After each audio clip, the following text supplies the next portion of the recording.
A key component of the modern world economy, the chemical industry delivers products and innovations to enhance everyday life. It is also an industry in transformation, where chemical executives and workers are delivering growth and industry-changing advancements while responding to pressures from investors, regulators, and public opinion. Discover how leading companies are approaching these challenges here on The Chemical Show.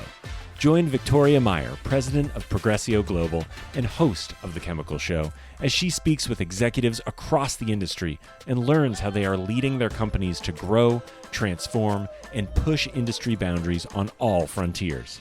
Here's your host, Victoria Meyer. Hi, this is Victoria Meyer, host of The Chemical Show. I am glad to have you here with me this week, and I'm glad to have you listening to the podcast or watching on YouTube. The subscribers are growing every week. I'm getting great feedback from people, so love it. If you haven't yet subscribed to the show, please do so that you don't miss any episodes. You can subscribe on YouTube or one of a variety of podcast players. And remember to share your favorite episode with a friend or a colleague.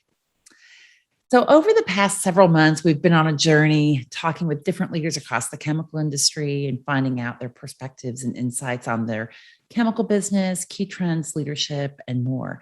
And one of the things that really ties these companies and leaders that I've spoken with together is this focus on the customer and the customer experience, and how they create unique and differentiated value through that experience.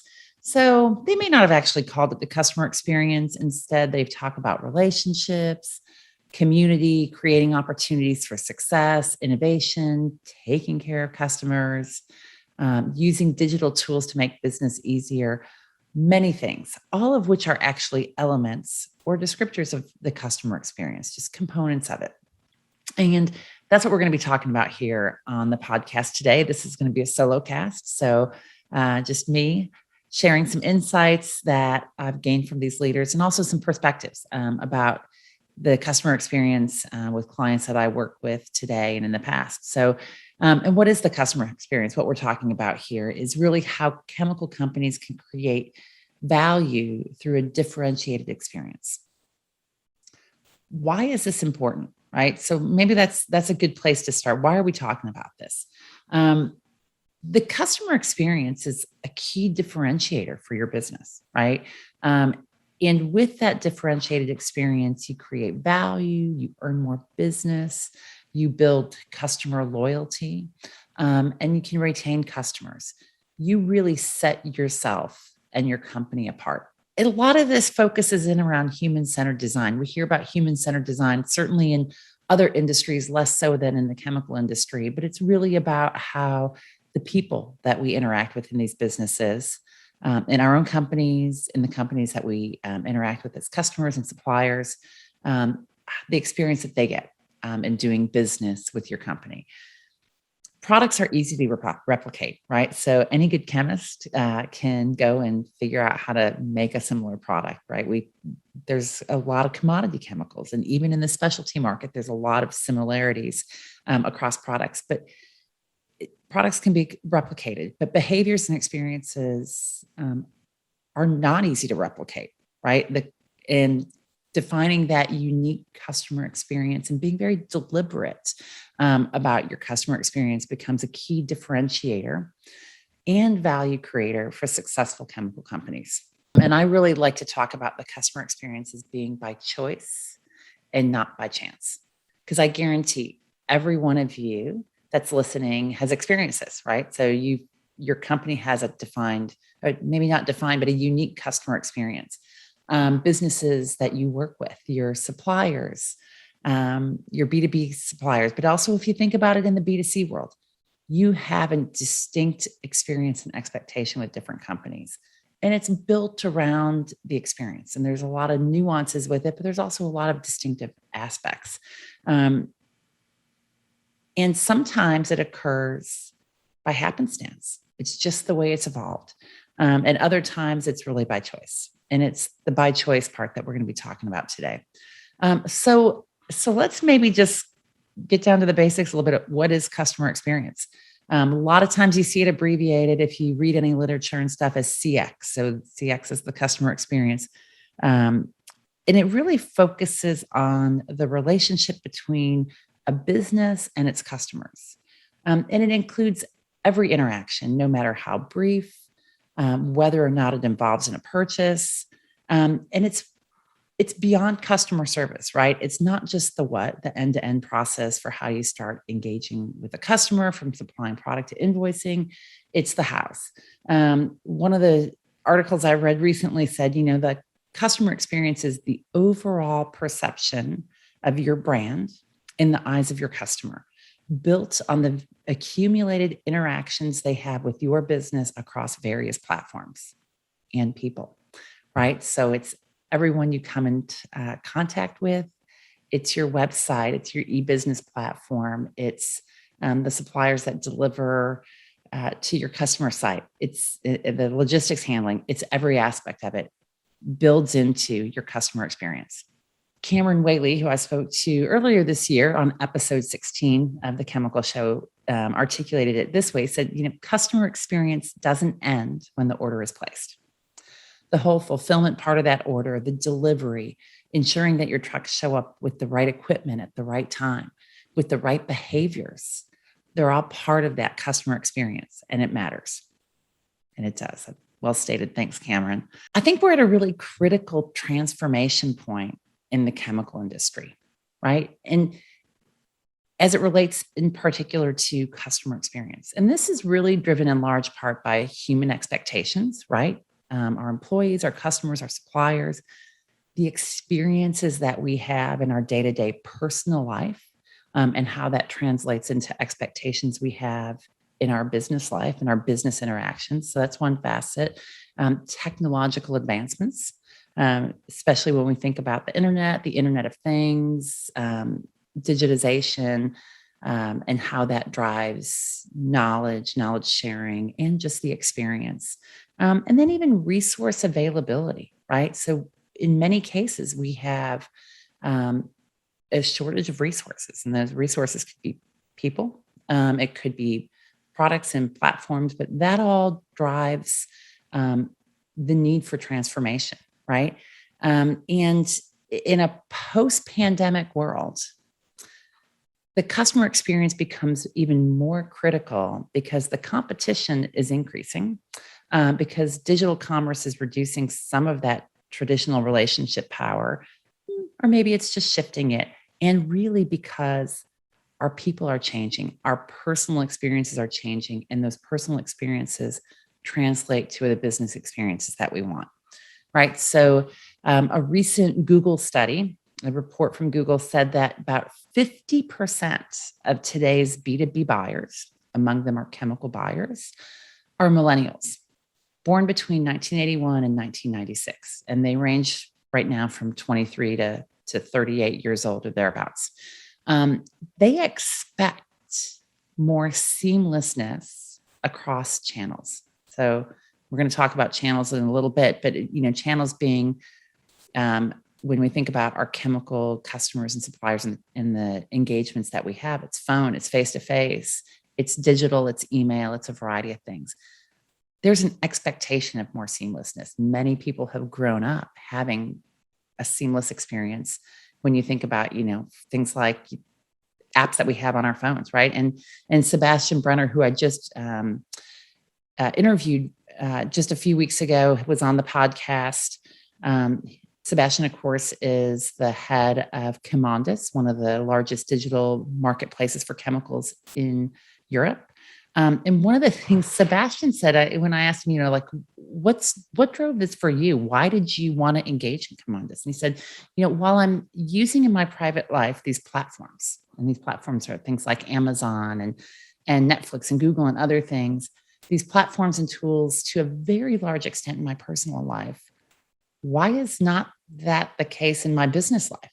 Why am I not able to engage in the same way? And that, of course, was one of the driving forces behind Commandus, which is doing a great role in providing a great service to chemical companies in Europe. But this expectation that the service that we get, the experiences that we have in our personal life, we bring them into the work life, and we have some expectations of the companies we do business with, of our chemical companies, that things are going to be a little bit more seamless and easier. And it changes the relationship, and it changes the experience that customers are looking for and that chemical companies need to deliver. And I think that gets me to this point of, the importance of customer experience is not new. This has been around forever, for as long as we've had customers, right? But the customer experience expectation is changing. Who's driving that expectation is changing, right? So I think in a world where there was a lot more supplier power, um, companies set their experience standards. Again, either deliberately or just by happenstance, and they expected their customers to comply and their employees to comply and stuff. And that's changing, right? People have an expectation that um, they're having a say in what that experience is, and that experience is being driven elsewhere. So while this is not new, the whole role of CX and customer experience is not new, it is a blind spot for many companies and many executives. And part of the reason for that is, if we think about it, particularly in the chemical industry, for a long time, for years, our customers, our suppliers have trained us to believe that it's all about product and price, and that our competitors can readily replace it. And where it's not all about product and price, there's still this opportunity for replacement really easily. And yet, the how of doing business, the customer experience, is different from what your competitors are and creates significant value. We know that.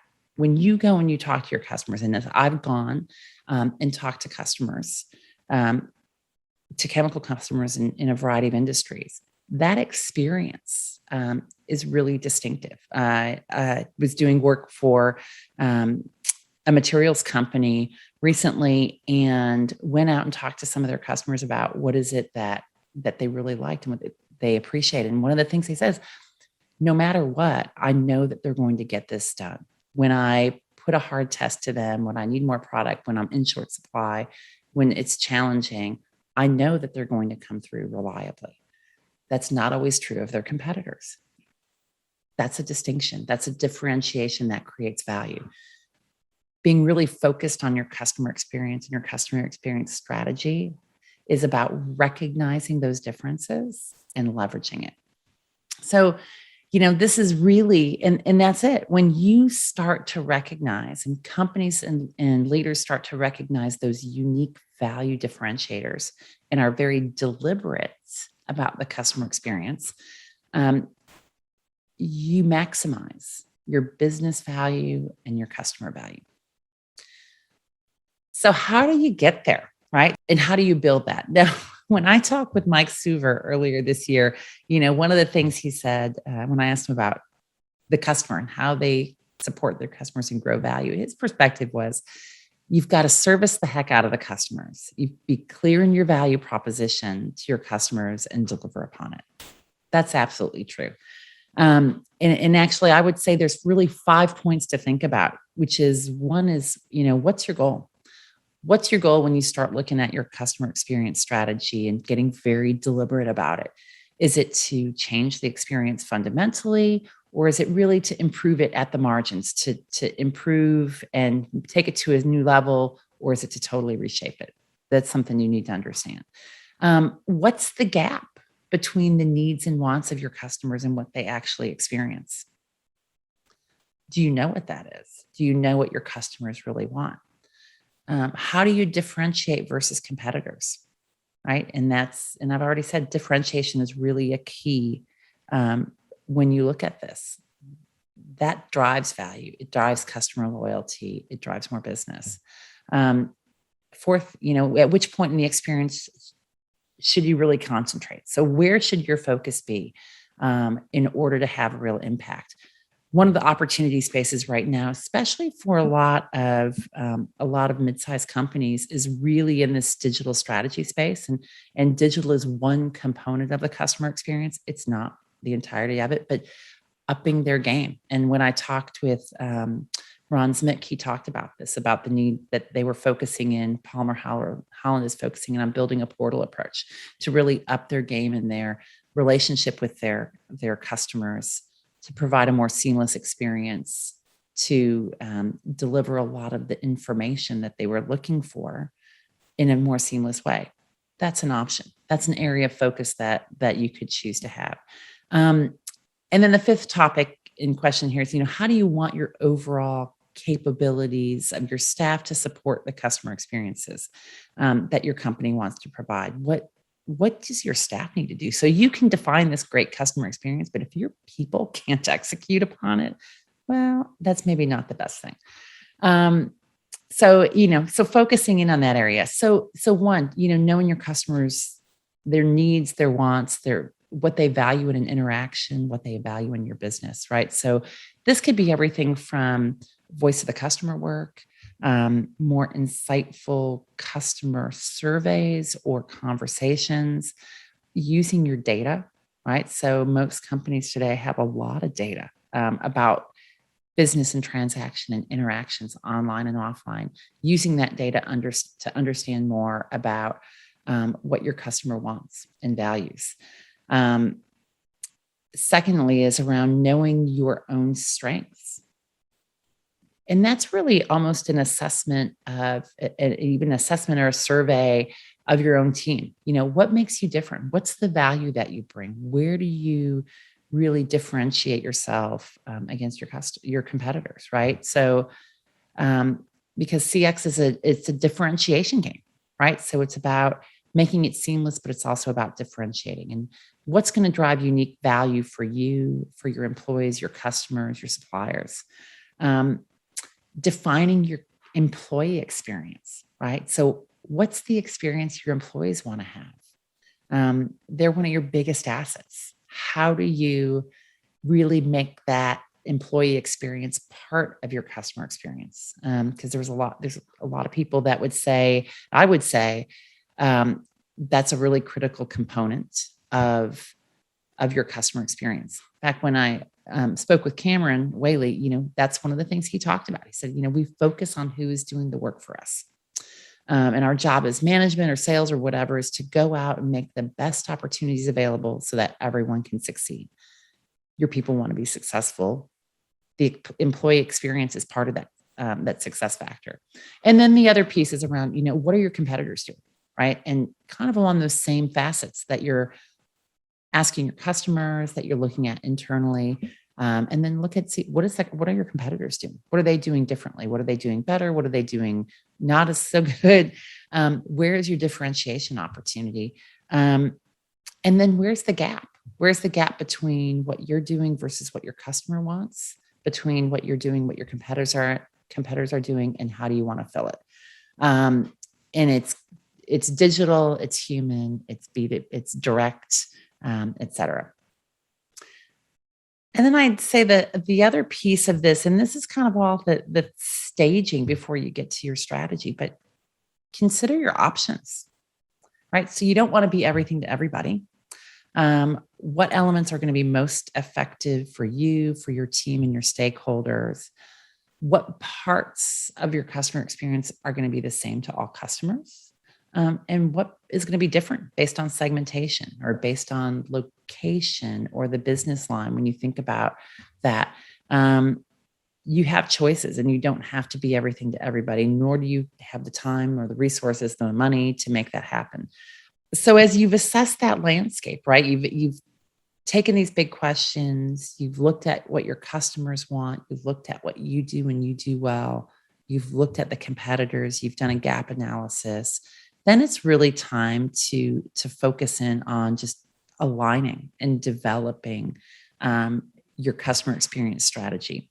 I use the word align because a lot of times it's not a big shift. You don't necessarily need to or want to make a huge pivot from what your current experience is, but you need to grow, right?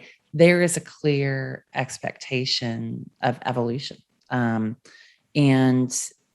so you need to really be clear about what is that strategy, what is your customer experience approach, and to define that, it's really around having just a clear customer-focused vision. What is it? How will you engage? What tools and resources and approaches are you going to use? And what's the experience? What's the experience that for your customers and employees? What's the value that they're going to recognize? An expert I recently listened to on this said, customer experience is as much as about a feeling as a tactic, right? So it's about, how does your customer feel when they engage with you? What is it that you want them to feel? Do you want them to recognize that you are a trusted advisor? Do you want them to recognize that you're innovative? Do you want them to recognize that you're easy to do business with? There's a lot of permutations on this, and that vision and that feeling and that experience that you want your customers to have helps you to define the strategy. Customer experience strategy also really gets tied in pretty closely with channel strategy. And of course, the buzz currently, and then over the past couple of years, you start seeing people talking about omni-channel strategies. And it's really this recognition that your customers may be interacting with you across multiple channels, right? So digital, and there's a couple of options on digital, right? It may be a marketplace, it may be a portal, it could be serviced by a third party, it could be direct. So digital is absolutely one component of your current strategy. It has to be part of your customer experience strategy. It's part of an omni-channel strategy. Direct, right? So this is everything about how your sales team, your customer team, your logistics team engages and interacts with your customers. And what does that look like? How and when do they interact and support and engage and create that experience for your customers? And then, of course, distributor relationships are a really critical part of an omni-channel strategy for chemical companies, especially since distributors reach a very large part of chemical customers and play a big part. So having those categories defined and knowing how they impact and support your experience becomes critical. And then, of course, execution. And for me, execution is everything. So it does you no good to define this beautiful, great customer experience strategy if you can't execute it. So keys to execution are, involve your team early in the process.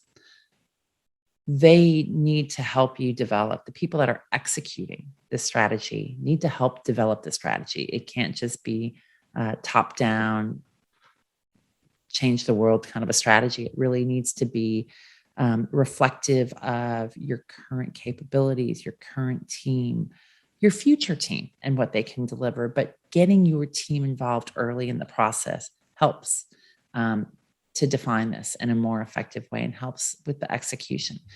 Having a playbook, having a really clear playbook. And I was working with a client recently. We talked about it, they were implementing a new program and services that they were taking to their chemical customers and selling a service package. And they said, okay, well, what happens when they sign up?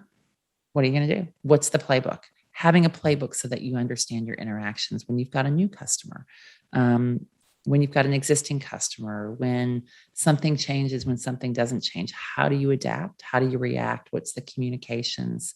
What's the experience that customer has all along the way is really critical.